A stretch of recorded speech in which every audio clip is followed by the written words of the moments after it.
This is like my dream date, but not in person. Just a ton of guys and me. But here you are, all acting like you're in quarantine. What a mess. No. Okay, do the intro, do the intro. Ah, shit, I thought someone would just jump in and say, yeah, we're here for penis talk or something, but nobody did. Okay, cool. That's fine. Tell me, is this a big deal where you are? Circumcision, is it a thing? Do people even talk about it? All right, so I play sports like all my life, and then I'm also in the military too. So there's a lot of chances that we had to, had to shower up other guys before. And not gonna lie to you, I never had this conversation before. Okay.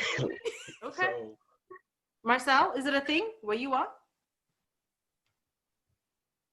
Not really, because this is what is normal, What's normal? What's the So normal there? Circumcision or not? the normal circumcision is the norm. Oh, okay. Yves, what's the norm there? Yeah. Now here it's not like it's the norm as Marcel has said compared to Cote d'Ivoire. But hi Marcel, by the way. I'm quite surprised to see you here. We'll chat later. You see, Olivia didn't tell us that she was surprise. Connection. By the way, for those who don't know, Rwanda is a country in East Central Africa. So here it's when someone is circumcised, it's normal, but it's not something that people will talk about in society, or when guys are around a beer, discuss around it. However, people can laugh at someone who's not. Shame. A guy who's not. There are some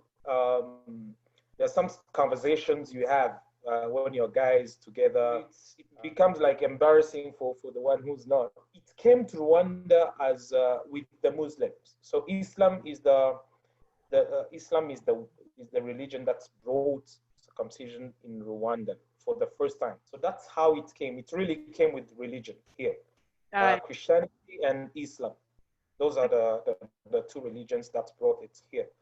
Tizzy, I don't know much about this because I just don't. So this is one of the reasons I'm doing this, because of that image that triggered me. But also, I don't know what we do culturally, because a lot of the time the Kosas do it. I know we don't. So what is it like at home for us?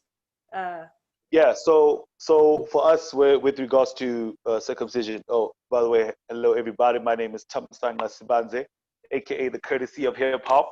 I'm a recording and performing hip hop artist. I'm also a spoken word poet and an artist ambassador for the United Nations Safeguard Young People program, which is based on sexual and reproductive health. In the Kingdom of Eswatini, formerly known as Swaziland, we are sort of like on the fence with it. We're impartial. There's no religious or traditional or rather cultural sort of like obligation. In recent times, what has happened is the social behavior change agencies like PSI or Nurture have done campaigns around male circumcision. There was the most popular one being one that is called Soga Ongobe. The campaign itself did sort of like escalate the practice of circumcision, but even then, just in terms of based on the statistics that were gathered from there,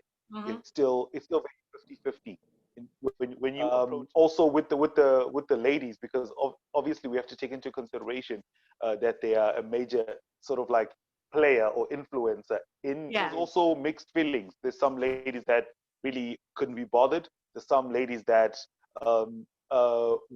prefer it, but I've never heard of a situation whereby there was an insistence that I am, if you don't chop it up, we ain't gonna chop it up. No, you don't. Well, that's cool. Should women be bothered by this? Adam, do you think? for that by if someone is circumcised or if they aren't? Yeah, should they? I don't know. You should ask a woman because. What are your feelings? So I'll back up a little bit. Similar to what Chris was saying, I've never had this discussion before. It just never comes up where I'm at. Recently, it's been coming up a little bit more because people my age, my friends, are starting to become new parents. And, you know, at one point in society, you know, maybe when we were born or even throughout the whole like 20th century, it was just kind of understood that the operation would happen. But I don't know if it's just because we have more access to technology, parents are becoming more questioning, that new parents are tending to ask the question, why are we doing this? Do I want to do this to my son?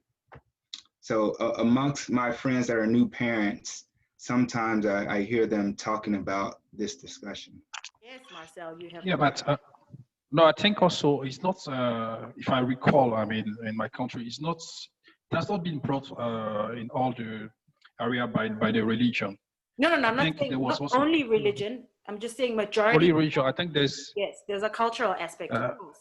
yes, cultural aspect. I know that for instance, for people from the north, it's a step for you to be considered as a man, you know. So there's a ceremony around this for you to get it, you know. So those people, it's no discussion, it's part of the culture. I think what has changed is the way they're doing it now. I mean, the culture has been lost in the fact that there's no more ceremony and they're doing it at the hospital. Because when the HIV came, etc., people were start campaigning to say, no, this is not the right way. You can get disease through this method. So let's do it in the hospital. So I think what has evolved is the way we do it. No, and I recall myself. I mean, I remember I had it at 5 when I was 5, so I knew exactly what happened, how painful it was, and I was afraid I was when I saw the guy coming, and we could recognize them because they were dressed like people from Mali, which is a country that is in the north of our country. They wear a big dress with big hats and they have their knife, you know. So when you see them going around in your area, you start running away because you know that you may be the next one.